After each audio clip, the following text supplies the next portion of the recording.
Assalamualaikum warahmatullahi wabarakatuh. Bagaimana kabarnya anak soleh dan soleha semuanya? Semoga sehat selalu dan senantiasa berada di dalam lindungan Allah Subhanahu wa Ta'ala. Amin ya Robbal 'Alamin. Nah, anak soleh dan soleha, sebelum kita belajar, marilah sama-sama kita membaca doa sebelum belajar.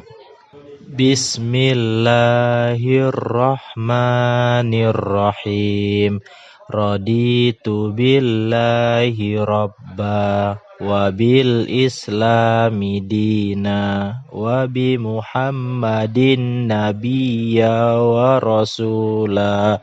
Rabbi zidni ilman warzuqni fahman. Amin ya Rabbal 'Alamin. Baiklah anak soleh dan soleha, pada pertemuan pekan lalu Pak telah memberikan anak soleh dan soleha cerita singkat yang berkaitan dengan pelajaran kita pada bab Aku Anak Soleh yang berjudul Jujur.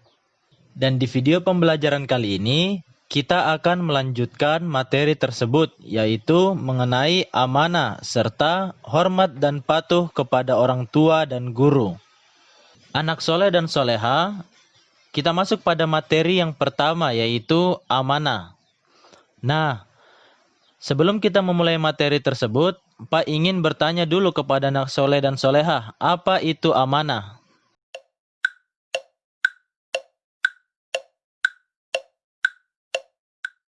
Amanah ialah jujur dan benar-benar dapat dipercaya. Seperti contohnya, apabila anak soleh dan soleha ditunjuk menjadi ketua kelas, maka anak soleh dan soleha harus menjadi ketua kelas yang bertanggung jawab terhadap teman-teman lainnya. Contoh lainnya sudah ada pada panutan kita, yaitu Nabi Muhammad SAW. Pada usia 12 tahun, Nabi Muhammad SAW mulai berdagang ke Syam bersama pamannya. Dalam berdagang, Rasulullah SAW selalu bersikap amanah. Barang dagangan yang dititipkan kepadanya dijaga dengan baik. Mengingat sikapnya itu, beliau mendapatkan gelar Al-Amin, yang berarti orang yang dapat dipercaya. Anak soleh dan soleha, sebagai umat Nabi Muhammad SAW, kita harus meneladani perilakunya, seperti rajin belajar, menjaga nama baik orang tua kita, mengerjakan tugas sekolah, dan menjaga nama baik guru dan sekolah. Baiklah anak soleh dan soleha, kita masuk pada materi yang kedua, yaitu hormat dan patuh kepada orang tua dan guru. Anak soleh dan soleha, ayah dan ibu kita telah berjasa mengasuh dan memelihara kita. Kita harus patuh kepada mereka berdua. Hormat dan patuh kepada orang tua adalah perintah dari Allah Subhanahu wa Ta'ala. Beberapa contoh sikap anak soleh dan soleha menghormati dan patuh kepada orang tua adalah: yang pertama, patuh dan taat bila dinasihati oleh orang tua. Yang kedua, rajin sholat dan belajar untuk memenuhi harapan kedua orang tua. Yang ketiga, sanggup membantu di rumah sesuai kemampuan anak soleh dan soleha. Dan yang keempat, selalu ingat untuk mendoakannya, seperti doa berikut ini. Bismillahirrahmanirrahim. Rabbighfirli wa liwalidayya warhamhuma kama rabbayani shaghira. Yang artinya ialah, ya Allah, ampunilah aku dan kedua orang tuaku. Sayangilah mereka sebagaimana mereka menyayangiku di waktu kecil. Anak soleh dan soleha, kita juga diharuskan hormat kepada sesama anggota keluarga. Misalnya, hormat kepada kakak dan sayang kepada adik. Selain itu, kita juga wajib hormat dan patuh kepada guru.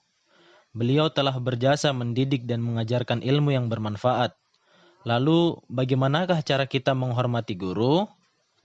Yang pertama yaitu, saat bertemu dengan guru, anak soleh dan solehah mengucapkan salam. Assalamualaikum warahmatullahi wabarakatuh.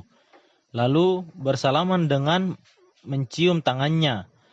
Lalu memperlihatkan wajah yang berseri-seri. Yang kedua, saat guru memberikan tugas atau pekerjaan rumah, hendaknya anak soleh dan soleha selalu mengerjakan dan menyelesaikan tepat waktu, dan tidak bermalas-malasan dan mengeluh. Yang ketiga, saat anak soleh dan soleha dinasihati oleh guru, maka anak soleh dan soleha harus mendengarkan dengan tulus, serta mentaati nasihat yang diberikan oleh guru. Yang keempat, saat berbicara dengan guru, anak soleh dan soleha harus berbicara dengan santun, tidak menggunakan suara yang terlalu keras, dan tidak memotong pembicaraan guru. Yang terakhir yaitu, saat guru sedang mengajar, anak soleh dan soleha harus duduk dengan tenang dan tidak mengganggu temannya, lalu tidak berbicara sendiri sehingga membuat kegaduhan, dan memperhatikan pelajaran di sekolah. Baiklah anak soleh dan soleha, itulah tadi materi tentang amanah serta hormat dan patuh kepada kedua orang tua dan guru. Kesimpulannya yaitu, anak soleh dan soleha harus bisa bertanggung jawab terhadap amanah yang diberikan, serta bisa menghormati kedua orang tua dan guru. Karena dari doa dan ridho kedua orang tualah kita bisa menggapai masa depan kita. Baiklah anak soleh dan soleha, Pak akhiri billahi fisabilil haq, fastabiqul khairat, wassalamualaikum warahmatullahi wabarakatuh.